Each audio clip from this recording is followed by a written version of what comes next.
Bom, pessoal, na aula passada eu introduzi vocês aos conceitos básicos de um procedimento geral de teste de hipótese, dei alguns exemplos, no caso específico da média da população, que é o primeiro caso que a gente vai ver, e aqui eu vou tentar ser breve e dar algumas referências teóricas do porquê que a gente conduz um teste para a média daquela maneira, tá? Uma coisa importante que eu comentei é que quando você tem uma informação, né, o seu parâmetro de interesse é uma média populacional, que a gente denota por μ. O que eu faço para testar uma hipótese a respeito do valor desse μ é colher uma amostra aleatória de tamanho n da minha variável que vai medir, que vai representar, né, medidas referentes a esse parâmetro para mim. E quando a gente está falando da média, a medida que a gente utiliza para reduzir a informação da amostra é a média amostral x-barra, aquele estimador que é a média aritmética original. É o melhor estimador pontual para a média, tá? E aí o que é importante? No meu procedimento do teste de hipótese, eu tenho que construir uma coisa chamada estatística de teste, que é quem vai contrastar para mim a informação que eu tenho da amostra através do x-barra com aquele valor do μ que eu estiver usando como referência, ou seja, a única informação que eu vou ter é o valor do μ que está na hipótese nula, e com essa informação eu quero saber se existe uma diferença muito grande entre o que os dados estão me dizendo e o que eu tenho de evidência, ou o que eu espero na minha hipótese, né? Então, essa conclusão, se o que os dados trazem corrobora o que está na hipótese ou não, vai depender do valor da estatística de teste. E para saber se esse valor é muito grande ou muito pequeno, a ponto de eu não confiar no que está na hipótese nula, eu rejeitar aquela informação, eu preciso de um valor de referência para a estatística de hipótese, para a estatística de teste, me desculpa. E de onde é tirado esse valor crítico? Da distribuição amostral da estatística. Então, no caso dos testes para a média, essa distribuição amostral ela é proveniente de alguns teoremas que vão funcionar em alguns contextos. O primeiro deles eu não vou provar, eu só vou comentar com você sobre esses teoremas para a gente entender a base teórica dos testes, porque nada sai assim do ar, né? Então, tem uma base teórica probabilística. Então, considere esse teorema chamado Teorema Central do Limite, TCL. É um teorema muito importante em estatística e teoria de probabilidade. E ele fala o seguinte: seja x1, x2 até xn, uma amostra aleatória de uma população qualquer, ou seja, são medidas de uma variável aleatória colhida de uma distribuição qualquer, mas cuja média é μ e o desvio padrão é sigma. Tá? Eu colhi essa amostra de uma distribuição qualquer, de uma população que tem um comportamento qualquer, mas a média é μ e o desvio padrão é sigma. Então, o que o teorema garante é que, se o tamanho da amostra n é suficientemente grande, ou seja, no limite, né, quando n tende a infinito, a distribuição da média amostral converge, né, se aproxima de uma distribuição normal, com média μ, que é a mesma média de onde eu colhi os meus dados, mas com um desvio padrão, que é o desvio padrão original das minhas variáveis, dividido pelo tamanho da amostra. Tá? Dessa forma, se o x-barra tem essa distribuição normal, quando eu fizer o processo de padronização, que pega a variável que tem distribuição normal, diminui da média dela, que é μ, e divide pelo desvio padrão, que é sigma dividido por raiz de n, eu tenho uma distribuição normal padrão para essa variável z.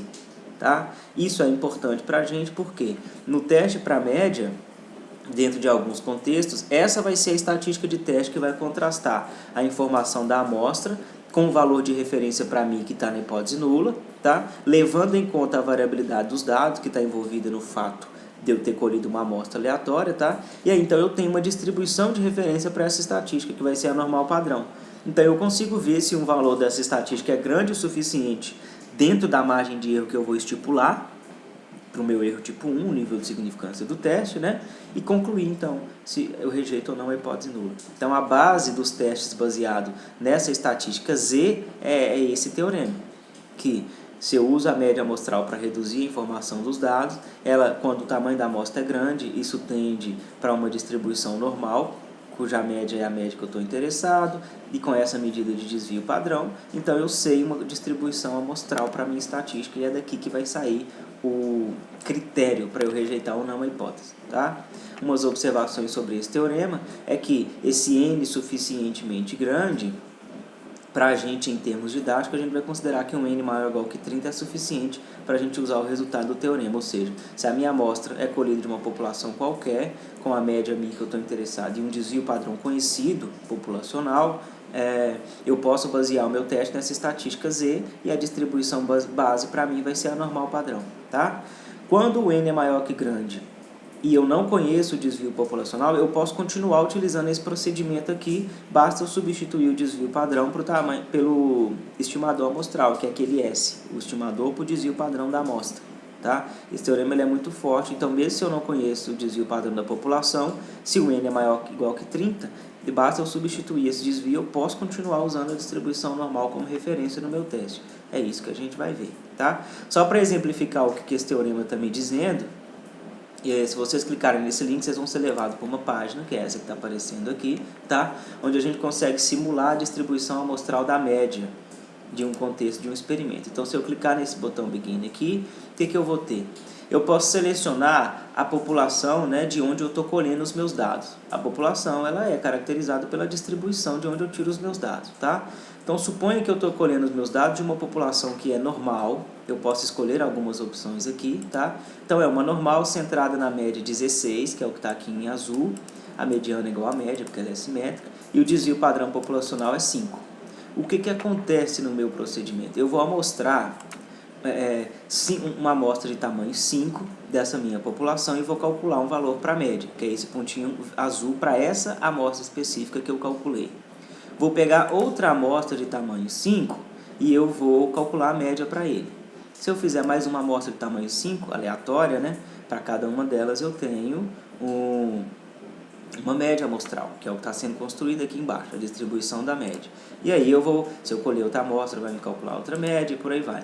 A partir do momento que a gente tiver colhido 5 amostras, né, ele vai começar a calcular para mim qual é a média das médias, ou seja, a média dessa distribuição amostral aqui.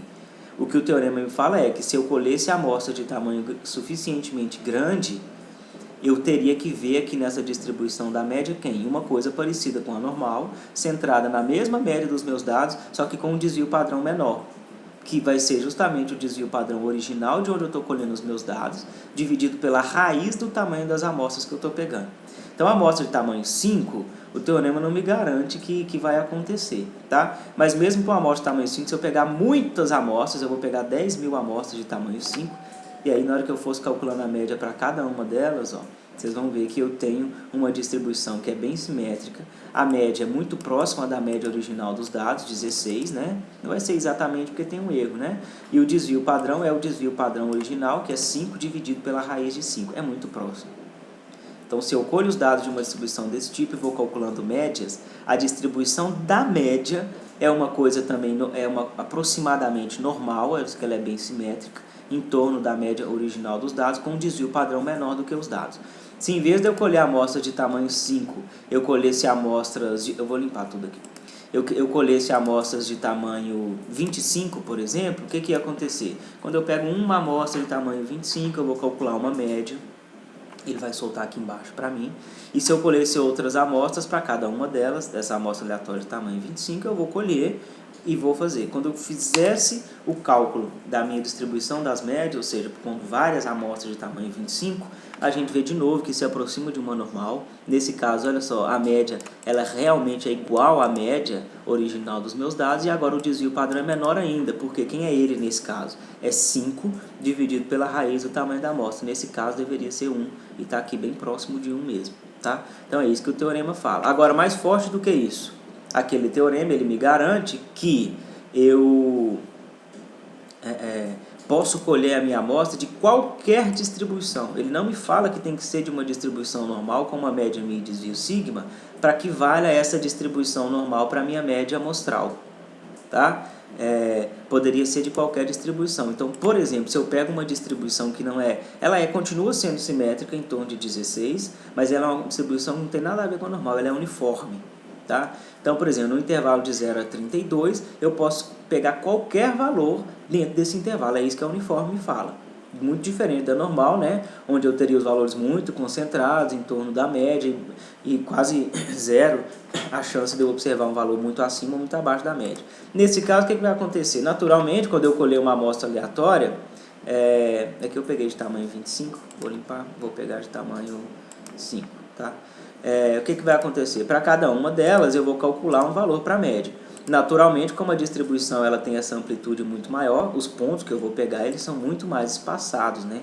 Então a média também ela vai começar a dar valores muito numa cauda, muito na outra, dependendo dos valores que eu gero. Mas de qualquer forma, se eu continuo pegando várias amostras de tamanho 5 e vou construindo aqui embaixo a distribuição da média, no final das contas vocês vão ver que os valores prováveis de média se distribuem de uma forma aproximadamente normal, centrado na média da média verdadeira, que está muito próximo, né? E com o desvio padrão igual ao desvio padrão original, que no caso era 9,52, dividido pela raiz do tamanho da amostra. Se eu pego a amostra de tamanho maior, essa convergência ela é mais rápida, né?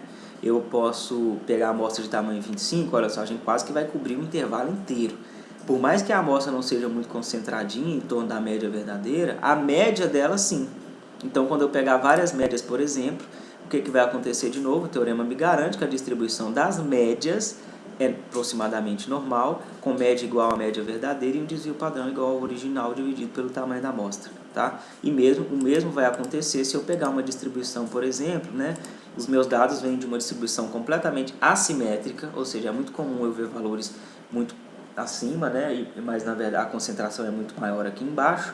A média original desses dados é 8,08 e o desvio padrão é 6,22 dessa distribuição. Eu colhi uma amostra, a gente teve aquela média que estava especificada ali, né? Se eu colher outra amostra, eu vou ter outra média. Mas na hora que eu for pensar na distribuição das médias para várias amostras de tamanho 5, por mais que a amostra seja pequena, eu estou pegando 10.000 amostras de tamanho 5, quando eu clico aqui, ó, é a mesma coisa que eu estou pegando um número menor de amostras grandes, né? O teorema me mostra que aproximadamente normal a distribuição. Se as minhas amostrinhas eram de tamanho 5, reparem que não é muito normal isso daqui não, porque tem uma cauda mais pesada para cima, inclusive teve um ponto aqui, ó, muito discrepante. Tá? Mas se eu pego amostras de tamanho maior, por exemplo, tamanho 25, né? E eu ficar fazendo esse cálculo aqui, no final das contas eu mostro para vocês que isso é muito mais próximo de uma normal. Se eu pegar 100.000 ia ser mais perto ainda, tá?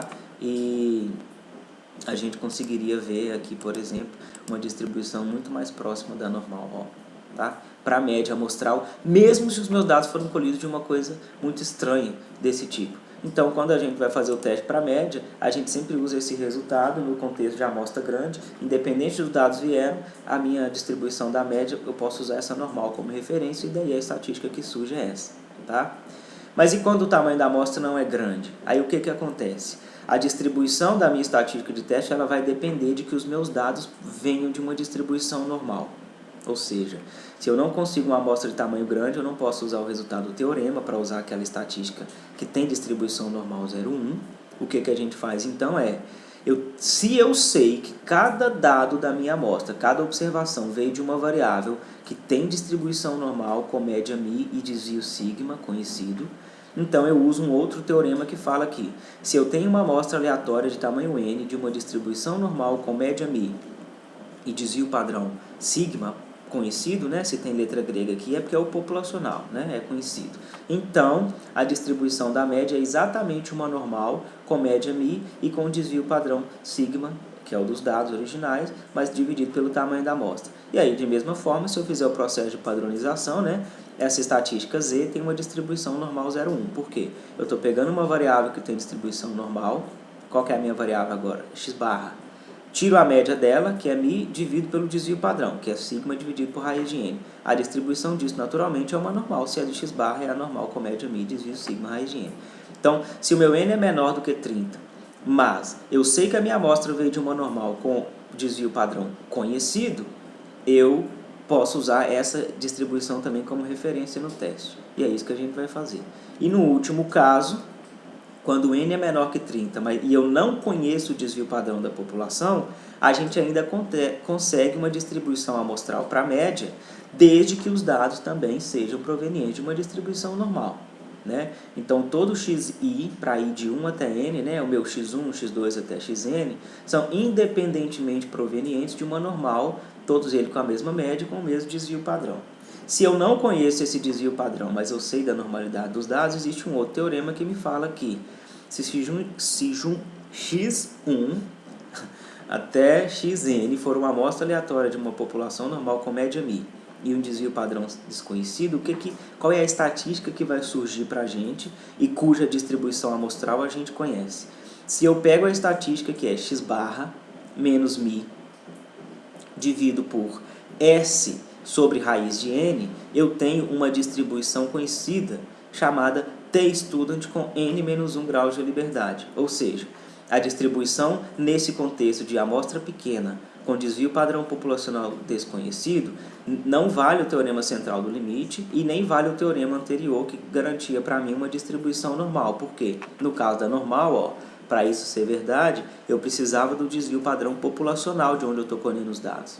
Se eu não tenho ele, eu calculo o desvio padrão amostral e substituo naquela expressão da minha estatística. Só que agora ela deixa de ter uma distribuição normal e consegue se provar que essa quantidade, que eu estou chamando agora de uma estatística T, ela tem distribuição T-student com N menos 1 grau de liberdade. Tá? Então é por isso que eu chamei de T, né, para remeter à distribuição dela, e aqui eu chamei de Z, porque a distribuição é normal padrão. Então, no contexto de amostra pequena, com desvio padrão da população desconhecido, em vez de basear a minha conclusão, o meu valor crítico lá que eu vou precisar para concluir o meu teste numa normal, eu posso basear numa T. E é isso que a gente vai ver quando a gente está fazendo um teste para média, tá? Que vai aparecer nos próximos vídeos. Ora vai ser um teste Z, ora vai ser um teste T, depende do contexto em que eu estou, se eu tenho amostra grande ou, no caso de amostra pequena, se eu sei que ela vem de distribuição normal e eu conheço o desvio, ou se eu tenho amostra pequena que vem de normal, mas eu não conheço o desvio. Então aí que vai depender de qual estatística que eu vou usar para concluir, tá? E por isso que é importante essa parte teórica. Eu não provei os teoremas, mas é para não ficar muito no vácuo mais para vocês, agora já em estatística 2, né? De onde vem, por que eu estou usando essa normal padrão para concluir um teste e tal. Porque a estatística que a gente usa, teoricamente, prova-se que ela tem aquela distribuição amostral como referência, e por isso que a gente utiliza ela, tá certo? Para esse vídeo ele não é essencial para vocês entenderem o teste de hipótese, mas é bom para vocês entenderem por que a gente faz aquilo no teste para média.